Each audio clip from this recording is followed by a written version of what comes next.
Um poliglota, poeta, escritor e jornalista, mas acima de tudo, líder militar e político que se tornou um ícone mundial do anticolonialismo e do socialismo.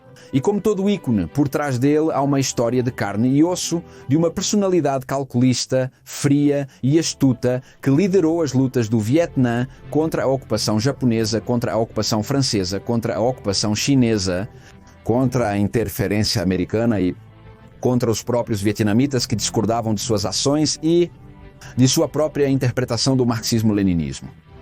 Hoje vamos conhecer a agitada vida de Ho Chi Minh. Fala, Reinaldo Carrillo, isso é a Nova Enciclopédia. E para aqueles que perguntaram como podem apoiar este canal, simplesmente deixando um comentário, dando um like e compartilhando o vídeo em suas redes sociais, já estão nos dando um grande impulso aqui no YouTube. Além disso, abaixo vocês podem encontrar um Patreon, onde qualquer contribuição é mais que bem-vinda e necessário. Sem mais nada a acrescentar, vamos começar com essa história fascinante. Antes de nos aprofundarmos no personagem, vale fazer uma pausa na região em que Ho Chi Minh decide seguir sua carreira como líder militar e político. Essa região do Sudeste Asiático é uma que passou por muitas metamorfoses. Após se tornar independente da China imperial em 939 d.C., floresceram na região do Vietnã diversas dinastias que expandiram seu território. No entanto, este longo período de relativa independência terminaria em 1887, quando a região se torna colônia do Império Francês, conhecida como a Indochina Francesa, composta pelo que hoje é Vietnã, Laos e Camboja. Esta situação colonial não mudaria até os anos 50, com Ho Chi Minh como protagonista. Durante esta época da Indochina francesa é criado o Império do Vietnã, um estado a serviço da França, mas com sua própria monarquia e imperador vietnamita chamado Bao Dai. Nesses anos, no Vietnã, também surge um fervor revolucionário e nacionalista entre uma classe média moderadamente educada, uma minoria demográfica em um país onde 90% de seus habitantes eram camponeses em áreas rurais sob um modelo de renda extrativista, monoprodutor, monoexportador, desinteressado em criar valor agregado ao que era produzido no país, que era fundamentalmente arroz e borracha. É neste contexto que nasce Ho Chi Minh em 19 de maio de 1890, sob o nome de Nguyen Sinh Cung, na vila de Hoan Tru, no coração do Vietnã. Este homem teve mais de uma dúzia de pseudônimos, por isso, para fins didáticos, usaremos Ho Chi Minh para nos referirmos a ele. Seu pai, chamado Nguyen Sinh Shak, era um erudito confucionista que, por seus estudos, conseguiu um cargo em uma magistratura local, da qual foi eventualmente removido por abusos de poder. O pai de Ho Chi Minh sempre teve um fervor anticolonial e se recusava a trabalhar no serviço civil francês, mesmo que isso implicasse uma ascensão na escala social e benefícios para sua família. Ho Chi Minh teve 3 irmãos e passou seus primeiros anos de vida com sua família entre os arrozais e a vida agrária, enquanto estudava confucionismo com seu pai. A mãe de Ho Chi Minh morre quando ele tem 10 anos devido a complicações no parto. Não foi até os 15 anos de idade que Ho Chi Minh teve a oportunidade de estudar com um erudito do confucionismo chamado Bun Tuc Do, e lá ele foi rebatizado como Nguyen Ta Tan, que significa Nguyen, o realizado. Ho Chi Minh começa sua educação média em agosto de 1908 no Liceu de Hue, com 18 anos. Lá ele recebe uma educação francesa formal. Era um aluno excelente e dedicado. Devorava os livros de história, ciência, filosofia e política, e se caracterizava por debater, perguntar e questionar. Para 1911, depois de participar em um ou outro protesto estudantil, ele vai para o sul do Vietnã para dar aulas como professor normalista, para depois, após cerca de 6 meses, partir para Saigon. Saigon era uma importante cidade ao sul do Vietnã, de onde Ho Chi Minh queria partir para conhecer o mundo depois de ter lido tanto. Em Saigon, ele trabalha como cozinheiro em um navio francês para conseguir deixar o país. As fronteiras vietnamitas. Como cozinheiro desse navio, ele conhece Dunkerque e Marsella e começa a trabalhar em outros navios como chefe confeiteiro, visitando vários países. Conhece os gigantes em Nova York, Boston e Londres, e para 1917 retorna à França com o auge da Primeira Guerra Mundial. Com 27 anos de idade, nota que cerca de 100 mil vietnamitas foram recrutados para lutar no lado francês. E embora nunca o recrutem, ele e seus colegas tinham um denominador ideológico comum, que esses conscritos do Sudeste Asiático estavam lutando uma guerra que não era a deles. Naquela época, suas antigas inquietações políticas florescem. Ho Chi Minh começa a frequentar as reuniões do Partido Socialista Francês. Se mistura com trabalhadores vietnamitas que estavam insatisfeitos com o governo colonial em sua terra natal e se depara com um certo número de simpatizantes da causa da independência do Vietnã com recursos financeiros suficientes para iniciar um movimento subversivo. Estando na Cidade da Luz, Ho Chi Minh funda diferentes movimentos destinados a elevar o espírito independentista vietnamita, mas não consegue um resultado maior. E embora Ho Chi Minh ainda não tivesse abraçado o bolchevismo, ele acompanhava de perto a atividade de Vladimir Lenin porque lhe chamava muita atenção. Ho Chi Minh começa a escrever artigos para jornais clandestinos pedindo aos leitores que se armassem contra as potências coloniais. E apesar de ser um escritor competente, sua força estava na eloquência verbal antes que na escrita. Eloquência com a qual soube empatizar com os imigrantes vietnamitas, com promessas de autonomia e uma melhoria na qualidade de vida. Enquanto Ho Chi Minh formava sua primeira base política, terminava a Primeira Guerra Mundial, e os líderes aliados redigiam o Tratado de Versalhes, que reorganizava o mundo politicamente. Ho Chi Minh nota que o então presidente dos Estados Unidos, Woodrow Wilson, faz menções sobre a democracia e a autodeterminação dos povos e das colônias. Ho Chi Minh continua se misturando nos círculos vietnamitas, se prepara para escrever novamente e distribui panfletos fazendo apelos à autodeterminação. Esses panfletos fazem com que a polícia francesa comece a vigiá-lo de perto e que as autoridades francesas em sua região natal não o queiram de volta em seu país. Ho Chi Minh, esperando algum tipo de solidariedade dos socialistas franceses, depara-se com a indiferença deles, pois percebe que os franceses de esquerda estavam interessados em manter seus territórios ultramarinos. E chega à conclusão de que não pode confiar nos ocidentais, considerando-os como hipócritas corrompidos por seus próprios interesses. Após essa rejeição ocidental, Ho Chi Minh olha para outra parte do mundo, para o lado oriental, para uma nação agitada, cujos habitantes pegaram em armas e fundaram uma união de repúblicas socialistas soviéticas. Ho Chi Minh, tendo seguido os escritos e a trajetória de Vladimir Lenin, começa a ver com melhores olhos o caminho socialista. No verão de 1920, Lenin apresenta na Segunda Internacional Comunista um manifesto sobre as questões coloniais e nacionais que chegam às mãos de Ho Chi Minh. Ho Chi Minh concorda com as ideias anticoloniais do manifesto e no uso da violência como um método legítimo para alcançar os objetivos políticos. Finalmente, ele assume totalmente a favor da Revolução Comunista. É a partir daí que os oficiais de inteligência soviéticos notam o potencial de Ho Chi Minh e, por meio de emissários, o convidam para Moscou para se juntar à Comintern. De modo que, no dia 13 de junho de 1923, Ho Chi Minh escapa em um trem após evadir perseguições rumo a Berlim. De lá, ele se desloca para Petrogrado e, em seguida, no final de julho de 1923, chega a Moscou, onde começa a se envolver nos grupos políticos e nas conferências de trabalhadores e camponeses. Por ordem da Comintern, ele também se integra à Escola Militar de Huangpu, onde as organizações comunistas asiáticas aprendiam a arte da guerra revolucionária. O diretor dessa escola era o coronel nacionalista chinês Chiang Kai-shek. De Moscou, Ho Chi Minh parte para a China em 1925, onde participa com os comunistas desse país em diversas atividades na região de Cantão. Além disso, conhece a dama chinesa Chen Xiuming, com quem se casa apesar da objeção de seus amigos do partido, e justifica o casamento dizendo que o fez para aprender melhor o chinês e para garantir seus papéis de estadia. Estando na China, conspira, recruta novos membros, e quando se vê sem dinheiro, o que era muito frequente, trai camaradas que vê como rivais entregando-os aos franceses, consolidando assim sua posição de liderança. No entanto, em 1927, após os novos ataques do generalíssimo nacionalista Chiang Kai-shek, as facções comunistas chinesas inicia a sangrenta Guerra Civil Chinesa. Diante disso, Ho Chi Minh foge da China para Moscou e depois retorna a Paris, onde vê que as coisas continuam as mesmas. Então ele começa uma peregrinação política em busca de apoio para sua revolução. Passa pela Ásia, Bruxelas, Genebra, Itália, Bangkok, Índia e Xangai, indo de prisão em prisão, de maus tratos em maus tratos, impulsionando greves, motins e levantamentos. Ho Chi Minh podia falar fluentemente, bem como ler e escrever profissionalmente em francês, inglês, russo, cantonês e mandarim, além de sua língua materna, o vietnamita.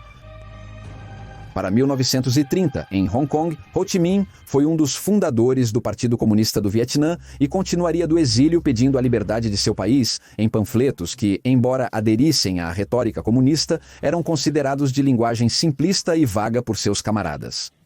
Críticas às quais Ho respondia dizendo que essas missivas estavam dedicadas aos mais humildes, que não entendiam completamente a prosa altissonante característica da doutrina da foice e do martelo. Pouco depois, Ho Chi Minh é preso em Hong Kong em uma operação conjunta entre as polícias local e francesa.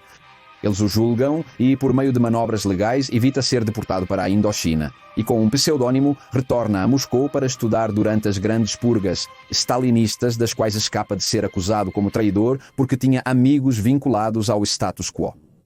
Para 1938, Ho Chi Minh retorna à China para continuar trabalhando com o Partido Comunista Chinês como responsável pelos assuntos asiáticos da Comintern. Lá ele se move entre Chongqing, Kuyang, Kunming e Gujing.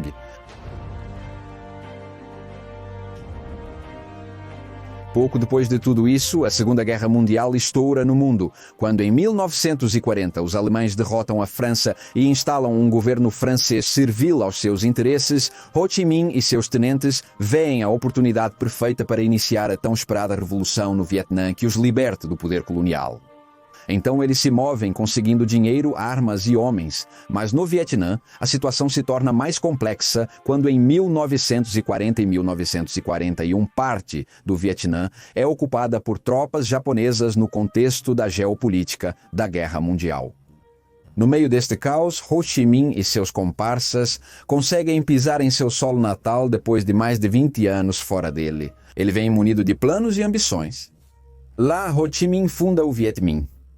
O Viet Minh era o braço armado da Liga para a Independência do Vietnã, uma aliança que havia sido feita entre o Partido Comunista e grupos nacionalistas para expulsar o Japão e se tornar independente da França.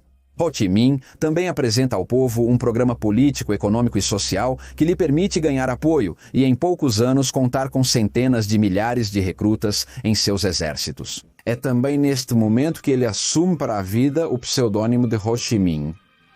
O fato é que poucos meses após chegar ao Vietnã, Ho Chi Minh, juntamente com seus oficiais e forças políticas internas, já conseguia reunir um exército de cerca de 10 mil guerrilheiros que realizaram ataques contra os japoneses e contra o regime francês.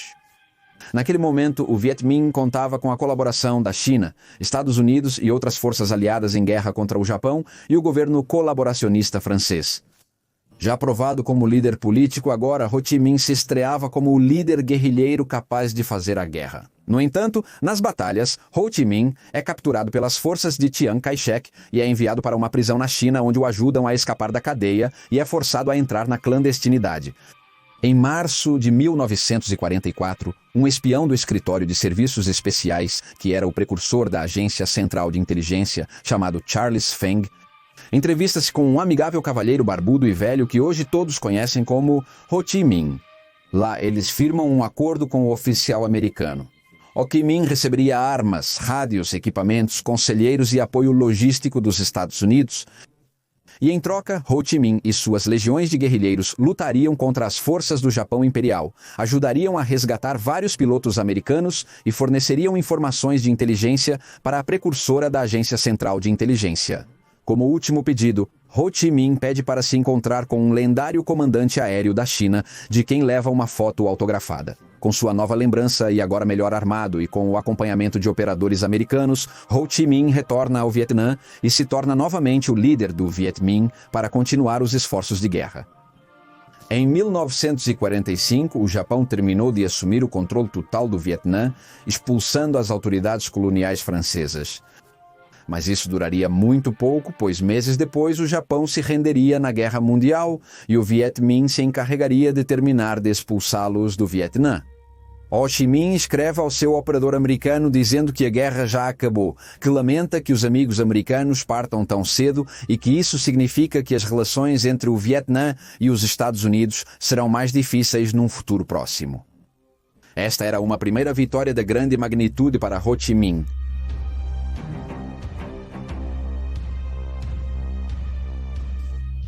Agora, o tema da independência do Vietnã estava longe de ser resolvido. O Viet Minh era uma força armada sólida, mas todas as instituições governamentais no Vietnã estavam em ruínas. Com a vitória dos aliados na Guerra Mundial, a antiga oficialidade francesa retornava que estava determinada a recuperar seus antigos territórios coloniais vietnamitas. Então, aos poucos, os franceses vão retomando sua presença militar na Indochina.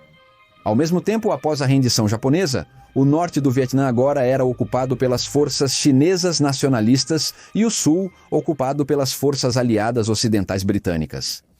Em um surto de audácia, Ho Chi Minh, com seu exército inflado de mais de 200 mil almas, proclama a independência do Vietnã em 2 de setembro de 1945 e instaura a República Democrática do Vietnã, formando um governo provisório em meio a todo esse contexto caótico e das escaramuças que redefiniam a Indochina.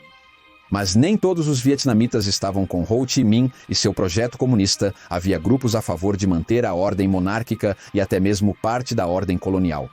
Em meio a esse contexto, com o objetivo inicial de expulsar a ocupação chinesa do Vietnã, a França decide paradoxalmente se aliar a Ho Chi Minh e reconhecer sua nova república, embora a relação continuasse tensa, pois se tratava de uma estratégia da França para ganhar tempo.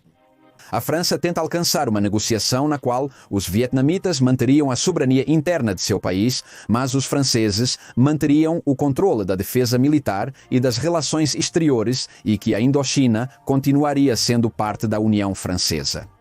Diante dessa possibilidade, Ho Chi Minh dizia: é melhor comer um pouco de excremento francês do que comer excremento chinês. No entanto, ele ainda considerava as condições inaceitáveis. Seus antigos aliados ocidentais, os marionetistas da trama, não dariam o protagonismo a Ho Chi Minh. Ho Chi Minh aproveita essa conjuntura também para purgar internamente os nacionalistas vietnamitas e supostos trotskistas de suas fileiras e se consolidar como o único líder comunista e soviético da região.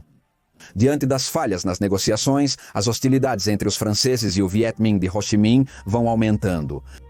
A França aumenta o envio de tropas para a Indochina e começa ataques diretos contra comunistas vietnamitas que acabam por romper essa efêmera aliança. No final de 1946, desencadeia-se uma nova e feroz guerra que duraria 9 anos entre a França e os independentistas do Vietnã. Um bombardeio francês sobre Hanoi, episódio sangrento que deixou 6.000 almas vietnamitas no sepulcro, foi o estopim para o conflito na Indochina. No início, a guerra favorece os franceses, que conseguem tomar e manter o controle das cidades, mas os independentistas vietnamitas recuados nas montanhas foram ganhando força e sabotando as operações militares francesas. Em fevereiro de 1950, Ho Chi Minh, como uma aranha tecelã de alianças, encontra-se com Stalin e Mao Zedong. Sussurros de apoio fluíram como veneno de serpente, fortalecendo seu caminho para a independência vietnamita. Os comunistas chineses e os soviéticos entregaram armas e tropas, enquanto os americanos fizeram o mesmo para sustentar os franceses. Mas a ajuda deles seria de pouco uso, pois as forças colonialistas estavam cada vez mais diminuídas até serem derrotadas na Batalha de Dien Bien Phu. Ho Chi Minh, vitorioso, é proclamado como presidente da República Democrática do Vietnã.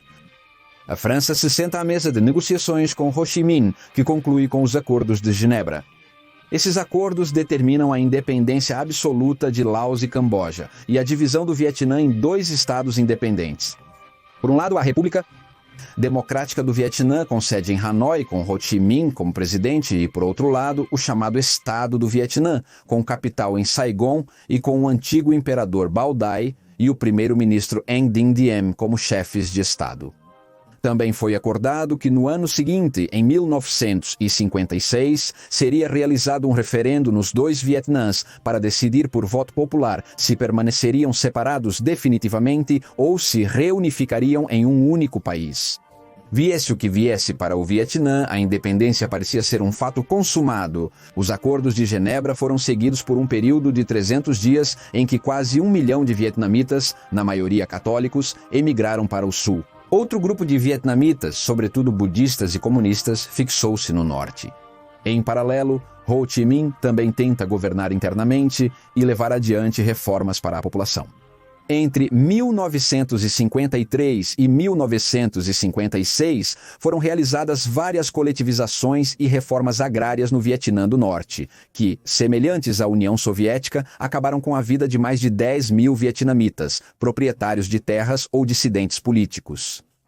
Enquanto isso, estava prestes a ser realizado o referendo que buscava resolver a divisão entre os dois Vietnãs. Mas no Vietnã do Sul sabiam que o referendo favoreceria Ho Chi Minh como novo líder de um Vietnã reunificado. Assim, o primeiro-ministro do Vietnã do Sul, apoiado pela Agência Central de Inteligência, denuncia sua rejeição a eleições que considera fraudulentas, anuncia que elas não serão realizadas e começa a fazer preparativos militares. Os apoiadores de Ho Chi Minh denunciam isso como um golpe de Estado, o que acaba sendo o estopim de um novo período sangrento para essas terras asiáticas.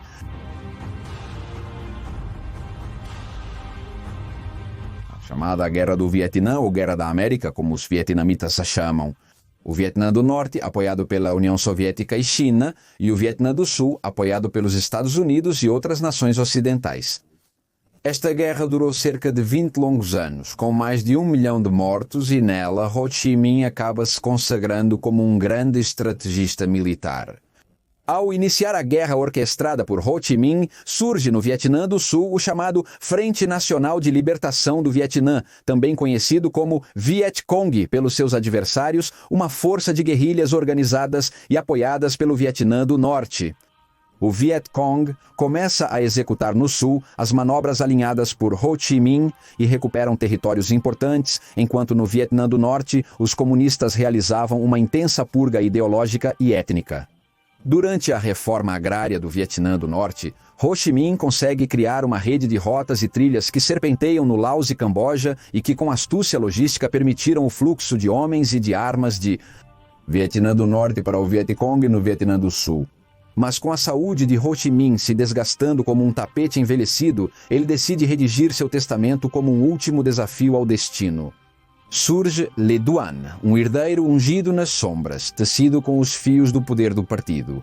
Ho Chi Minh continuaria sendo presidente do Vietnã, mas agora seu papel seria o de um conselheiro debilitado no cenário político, passando o bastão do poder estatal para as mãos de uma elite muito bem treinada e muito fria, uma elite que desencadeia uma guerra de guerrilhas duríssima e feroz no Vietnã. Homicídios, ataques públicos e sabotagens de infraestruturas desencadearam um vendaval de caos no Vietnã do Sul que se recusava a se render. O dragão do comunismo erguia suas garras e os Estados Unidos aumentavam a aposta, enviando seus filhos para o tabuleiro ensanguentado em 1965.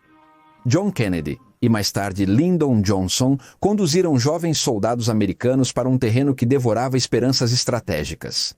Com os Estados Unidos também chegavam toneladas de bombas que caíam dos céus sobre o Vietnã, Laos e Camboja, permitindo ao Vietnã do Sul ganhar algum terreno, mas também ganhando o repúdio total da população. Depois disso, o Viet Cong ataca com fúria e guerra de guerrilhas os bastiões americanos e começa a fazê-los ver que estavam em um terreno que os superava. À medida que 1969 se aproximava e as garras do Viet Cong se cravavam em um sul desmoronado, Ho Chi Minh, preso em um pulso com a morte, sofre um infarto. Seus batimentos cardíacos desapareceram e em um fatídico 2 de setembro de 1969, o último suspiro de Ho Chi Minh se desvaneceu, deixando para trás um mundo convulso.